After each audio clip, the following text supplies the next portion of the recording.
नमस्कार, मी धनश्री किचन में तुमच्या सर्वांचं खूप खूप खूप स्वागत आहे। आज आपण आहे ना मटण बनवणार आहोत, सुक्क पण बनवणार आहोत आणि रस्सा पण बनवणार आहोत। तर मी इथे 1 किलो मटण घेतलेलं आहे। ह्याला मी ना फक्त लिंबू चोळून एक 15 ते 20 मिनिटं ठेवून घेतलेलं होतं। इथे मी ना थोडी तयारी आधीच करून घेतलेली आहे। इथे सुक्क आणि ओलं दोन्ही खोबरं घेतलेलं आहे मी, अर्धा वाटी। तर हे मी छान भाजलेलं आहे। खोबरं आणि कांदा खूप छान असं म्हणजे कच्चं नाही राहिलं पाहिजे, एकदम खरपूस भाजून घ्यायचं। इथे कांदे घेतलेले आहेत 4 मी, 2 टोमॅटो घेतलेले आहेत आणि आलं लसूण आणि 2-3 मिरच्या घेतलेल्या आहेत मी। हे पण आहे ना मी छान भाजलेलं आहे। 2 चमचे तीळ घेतलेले आहेत, हे पण मी भाजून घेतलेले आहेत। आता हे सर्व आपण आहे ना मिक्सरला बारीक करणार आहोत। ह्याच्याबरोबर इथे कोथिंबीर आणि कोथिंबीरीची देठं हे सुद्धा मी मिक्सरला लावणार आहे। तोपर्यंत इथे आपण आहे ना कुकरला ना एक 4 शिट्ट्या करून घेऊया, कारण डायरेक्ट मटण आपण जेव्हा शिजायला टाकतो ना तर खूप वेळ लागतो, जवळजवळ 1-1.5 तास तर लागतो। त्यामुळे आधी ना एक 50% जरी शिजवून घेतलं ना तरी एवढा वेळ लागत नाही। त्यामुळे आधी आपण थोडं मटण शिजवून घेणार आहोत। इथे मी ना एक अगदी छोटं लहान पळी तेल टाकलेलं आहे, कारण की ना मटण आहे, मटणाला ना तेल सुटतंच भरपूर आणि आपण जेव्हा वाटण टाकणार ना ते पण आपण भाजून टाकणार आहे तेलामध्ये, त्यामुळे तेल जास्त जातं। म्हणून मी आता शिजण्यासाठी फक्त एक अर्धा पळी तेल टाकलेलं आहे। 2 मोठे कांदे घेतले चिरून, कांदा ना लाल करून घेऊया आपण। कांदा ना छान लाल करून घेतलेला आहे। 1 चमचा हळद टाकते। आता आपण हे मटण आहे ना टाकून घेऊया। शिजताना ना थोडंसं मीठ टाकून घ्यायचं।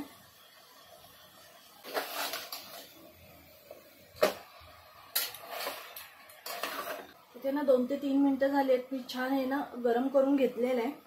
आता आपण ह्याच्यामध्ये शिजण्यासाठी पाणी टाकूया।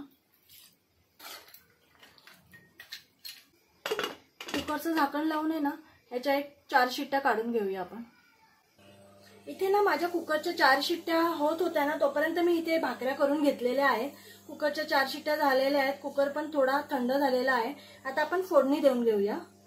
वाटण करून घेतलेलं आहे मी, थोडं वाटण डब्यात ठेवलेलं आहे, आपल्याला जसं लागेल तसं आपण घेणार आहोत। इथे मी 1 पळी तेल टाकलेलं आहे। आधी आपण आहे ना कालवण करून घेऊया।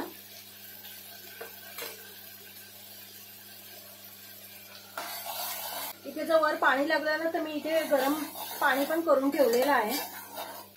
आपण आहे ना वाटण चांगलं मी भाजून घेतलेलं आहे, कच्चं नाही ठेवलं, त्यामुळे आपण इथे जास्त भाजायची गरज नाही आहे। थोडी हळद टाकली आहे, 1 चमचा धना पावडर, 1 चमचा जिरा पावडर, काश्मीरी लाल आहे ही 1-1.5 चमचा टाकते। इथे मी घाटी मसाला घेतलेला आहे, हा आपण 1-2 चमचे टाकूया। इथे तुमच्याकडे मालवणी वगैरे मसाला असेल ना तर तो टाकला तरी चालेल। वाटण आहे ना जरा चांगलं भाजून घ्यायचं, आमटीला खूप छान चव येते त्याच्यामुळे। इथे वाटणातलं पाणी आहे ना ते थोडं मी टाकून घेते।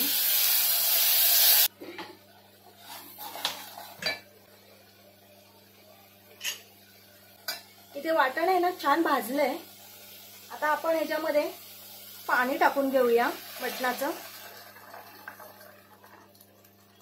हे मटणाचं अळणी पाणी आहे ना, हे तुम्ही असं वाटीभर काढून आहे ना लहान मुलांना पण देऊ शकता, भाताबरोबर खूप छान लागतं, किंवा आपणही पिलं ना तर ते छान चांगलं असतं शरीरासाठी। थोडं पाणी आणखीन टाकूया।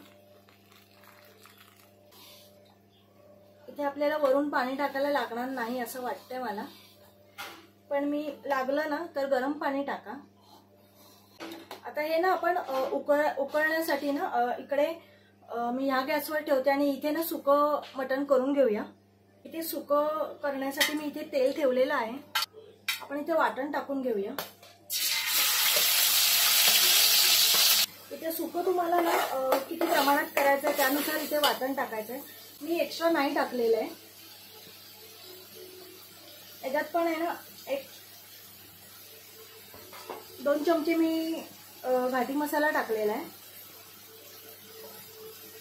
1-1.5 चमचा कश्मीरी लाल आहे, याच्यात पण थोडी हळद टाकायची आहे, 1 चमचा धना पावडर आहे आणि 1 चमचा जिरा पावडर आहे. मी इथे गरम मसाला पावडर टाकली नाहीये, याच्यामुळे खूप तिखट लागतं, खूप हाऊ होतं आणि मग मुलगा माझा खात नाही. तुम्ही तुमच्या आवडीनुसार गरम मसाल्याची पावडर टाकू शकता. आपण आहे ना ह्याच्यात मीठ टाकलं नव्हतं, तर मी ह्याच्यात मीठ टाकून घेतले. थोडंसं टाकायचं कारण आपण शिजताना पण टाकलेलं आहे. ह्याच्यात पण टाकून घेऊया मीठ. हे मसाला आहे ना छान मी 2-3 मिनिटं भाजून घेतलेला आहे. आता आपण आहे ना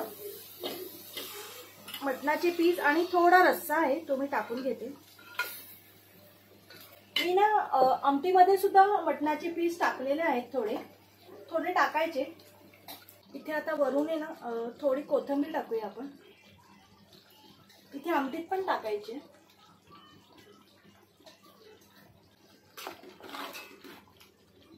इथे ना आमटी पण आपली छान उकळली आहे, एक 9-10 मिनिटं मस्तपैकी उकळली आहे. आणि आता आपण हे ना एक 15 ते 20 मिनिटं शिजवून घेऊया. 15 ते 20 मिनिटं झाले ना की बघायचंय की शिजले की नाही, कारण आपण अर्ध्याच्या वर हे शिजवून घेतलेलं आहे, त्यामुळे एक अर्धा तास लागेल शिजायला, जास्त वेळ नाही. मला एक 20 ते 25 मिनिटं झालेली आहेत. आणि इथे पीस पण आहेत ना आपले खूप छान शिजलेला आहे, खूप मऊ झालेला आहे मस्त. आता इथे ना आपण गॅस बंद करायचा, दोन्ही गॅस मी बंद करणार आहे. आता आपण प्लेटिंग करूया. इथे आपली मटणाची डिश रेडी आहे, बघू शकता तुम्ही. आपली कालवण पण आहे आणि सुकं घेतलंय, तोंडी लावायला कांदा, काकडी, लिंबू, भाकरी केल्यात आणि भात. तर अशा प्रकारे ही थाळी झालेली आहे मस्त. नक्की करून बघा आणि मला कमेंटमध्ये सांगा की तुम्हाला कशी वाटली. व्हिडिओ आवडला असेल तर नक्की लाईक, शेअर आणि सबस्क्राईब करा आणि माझे व्हिडिओ असेच बघत राहा आणि सबस्क्राईब करा. बाय.